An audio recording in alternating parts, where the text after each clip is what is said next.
बिहार के बेगूसराय में हवाला का बड़ा भांडाफोड़। ईडी ने की छापेमारी, मनी लॉन्ड्रिंग का है मामला। फ्लिपकार्ट के कर्मचारी रहे हैं दोनों युवक। अलग अलग खातों में अरबों रुपए का ट्रांजैक्शन। क्या है कोई कश्मीर कनेक्शन? पूरी खबर जानने के लिए इस रिपोर्ट को अंत तक जरूर देखें। नमस्कार, मैं हूँ ऋचा और वन इंडिया पर आपका स्वागत है। आज मैं बात करने जा रही हूँ देश में हुई एक बड़ी घटना के बारे में, जिसका कनेक्शन विदेश से आए अरबों रुपए से है। बिहार के बेगूसराय में ईडी यानी प्रवर्तन निदेशालय की टीम ने छापेमारी की है। सुबह सुबह ईडी की टीम ने 2 युवकों के अलग अलग कई सारे ठिकानों पर छापेमारी की है। दरअसल कश्मीर के पहलगाम में हुए आतंकी हमले की जांच में केंद्रीय एजेंसियां जुटी हुई हैं। इसी दौरान ईडी को इन 2 युवकों की आर्थिक गतिविधियों को लेकर कई संदिग्ध जानकारियां मिली। इसके बाद ईडी ने मनी लॉन्ड्रिंग का मामला दर्ज किया, जिसके बाद ईडी की टीम बेगूसराय के मंसूरचक थाना स्थित समसा गांव पहुंची। वहां वार्ड नंबर 13 निवासी अविनाश ठाकुर और रजनीश कुमार उर्फ राजा के घर एक साथ दबिश दी। मिली जानकारी के अनुसार दोनों युवकों का जम्मू कश्मीर और पंजाब में लगातार आना जाना लगा रहता था। रिपोर्ट्स के अनुसार अविनाश और रजनीश पहले फ्लिपकार्ट में काम करते थे।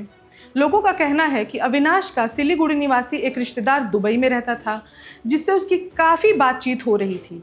जिसके बाद अविनाश और रजनीश ने फ्लिपकार्ट की नौकरी छोड़ दी और देश की राजधानी नई दिल्ली में आकर रहने लगे। इसके बाद कहानी की असली शुरुआत होती है, जब ये दोनों विभिन्न बैंकों में अपना और अपने जान पहचान वालों का खाता खुलवाने लगते हैं।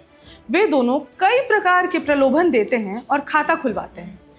गौर करने वाली बात यह है कि इन खातों में ये दोनों अपना ही नया मोबाइल नंबर देते हैं, जिसके बाद खातों में बड़े पैमाने पर पैसा आता था और पैसा निकासी करने के बाद उन खातों को बंद कर देते थे और सिम भी तोड़ देते थे। चर्चा है कि इन दोनों ने कई बार दिल्ली और पंजाब से लेकर जम्मू कश्मीर तक की यात्राएं की, जिसमें कई तरह के लोगों से मिले और इस दौरान उनके खाते खुलवाए गए, जिनमें विदेश से अरबों रुपए आए और उनकी निकासी भी की गई। एक सवाल यह भी उठता है कि हवाला आखिर होता क्या है। तो आपकी जानकारी के लिए बता दें कि हवाला रुपयों के आदान प्रदान की एक इलीगल प्रक्रिया है, जो दलालों द्वारा नेटवर्क पर आधारित है। इसका उपयोग विभिन्न उद्देश्यों के लिए किया जाता है, लेकिन कुछ मामलों में इसका उपयोग अवैध गतिविधियों के लिए भी किया जाता है। बता दें कि ईडी के सहायक निदेशक मनीष कुमार के नेतृत्व में यह छापेमारी हुई है। 11 घंटों तक दोनों युवकों के घरों को खंगाला गया और काफी पूछताछ भी की गई। मामले में आगे जांच जारी रहेगी। हालांकि अविनाश और रजनीश के पास इतने सारे पैसे कहां से आ रहे थे, वे इन पैसों का क्या कर रहे थे, यह तो जांच के बाद ही पता चलेगा। लेकिन सवाल यह भी उठता है कि यदि अविनाश और रजनीश गुनहगार हैं, तो देश की सर्विलेंस एजेंसियों की नज़र उन पर पहले क्यों नहीं पड़ी? हवाला पर सरकार का नियंत्रण कम क्यों होता है? क्या इनके जैसे और भी युवा हैं जो पैसों की लालच में ऐसे किसी गिरोह में संलिप्त हैं? कौन है ये बाहरी लोग जिनकी नज़र देश के गरीब और मिडिल क्लास युवाओं पर है? क्या देश में कोई ऐसी टीम है जो इन मुद्दों पर गहन रूप से ध्यान दे रही है?